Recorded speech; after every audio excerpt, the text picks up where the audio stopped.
Okay, so fire has started in the waste paper bin. Almost instantaneously, I think we heard a fire alarm activating.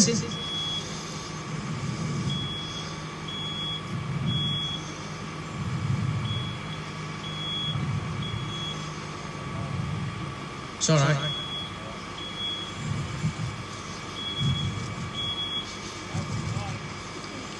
Okay, that'll do you, mate. So fire alarm activated in this container now as well. You can see the smoke there layering up into the ceiling.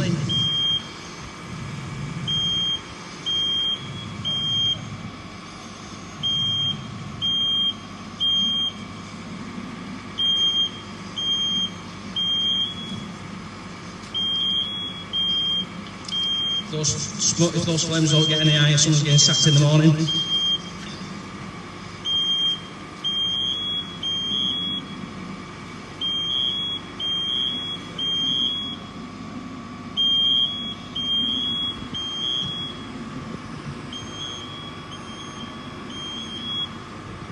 So this one, it's now caught hold of the racking and it's travelling up through the coats and into the cardboard boxes. So this one's going a little bit quicker than the one next door. So you see the flames spreading up the racking vertically in the corner, catching on and spreading. The coats now falling off the hook, and the temperature in here is now increasing quite nicely, and the fire is spreading vertically in the corner. This one's taking a little while to get going, but I think the curtains have got going now. You can see it going up the back. Similarly, you see the flames at the back of the curtain there, and it's burning up vertically, catching where the coat is. About 10 seconds.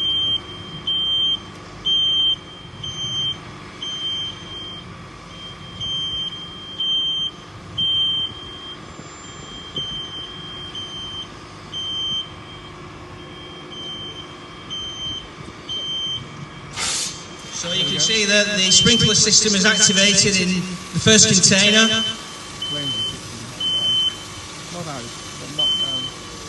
And it's pretty much controlled the fire.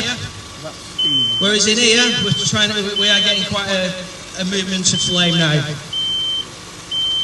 You see it's hit the ceiling now and it's going across the top of the racking. We're probably about 5 minutes in, I would guess. I didn't start the clock, 5 minutes in. So it's around about that time now that the fire appliances have been dispatched. They're on the way. They might have a 7 or 8 minute journey to get into the museum or where we are, the building. And as you can see, and they have not been touched yet.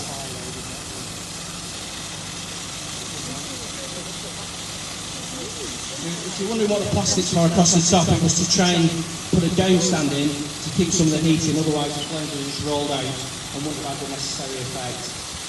We're going to give it another minute, fellas, and then we're going to be ready to rock if you are. So we're at the point now where we've had flashover bins rolling out now. The window at this point would have failed, so you would have had free-flowing fire as we've got here. And it just demonstrates the effects really of no sprinklers versus sprinklers.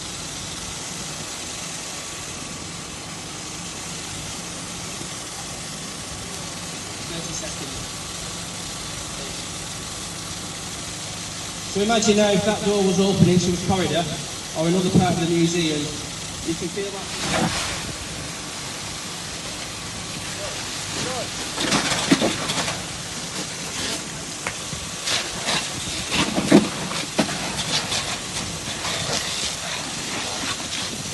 Okay, so firefighting teams have arrived, they've gone in, they are going to extinguish the fire.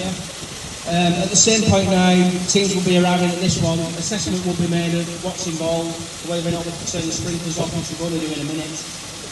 And as you can see as well, the amount of smoke damage that's coming out from here, compared to this container, all of the smoke has been scrubbed, dropped into the floor, diluted, and we're not really getting smoke damage. You can see the curtain at the front here, it's just wet.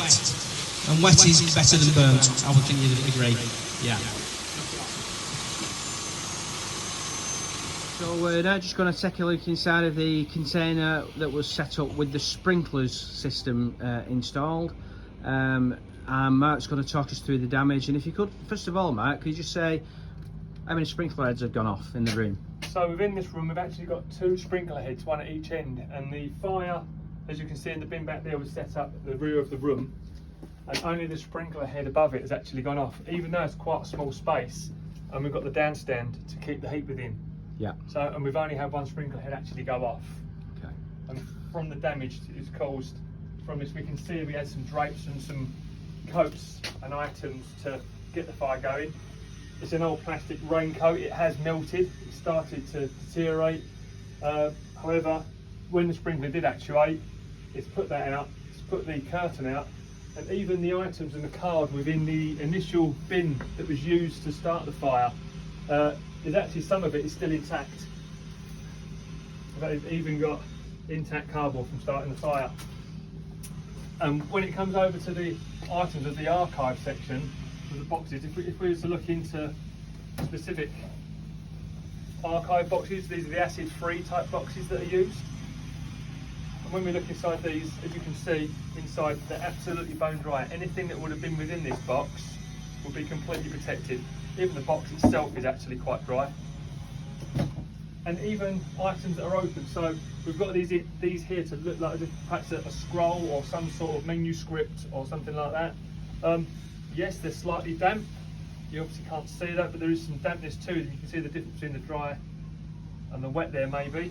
But again, this could easily quickly be dried out, or if need be, it could be frozen until they know what they're going to do with the item.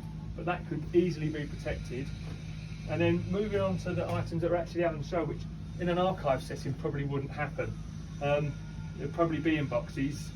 We've only got, when we've got a stack of papers, we've only got the top 2 or 3 layers that have actually got some dampness in them. Everything below that is still bone dry, no fire. Super. Should we have a look next door? Yeah. You know, when you imagine all things. Okay, so this was the unsprinkled side. And we'll start off with the desk. Actually, well, still a bit smoky in here yet, but you can see that's completely destroyed. There's not really going to be much salvageable material there on the desk. The actual shelves have failed. The wooden shelving units have dropped down. Everything's been impacted down at the bottom. The envelopes that we looked at next door have been caught, and there is basically things have been 100% destroyed because they're not there on the shelves anymore, so there's not really a lot to show you. Even the manuscripts, they've gone. Yeah, the manuscript scrolls that we looked at next door, they're completely destroyed, completely gone.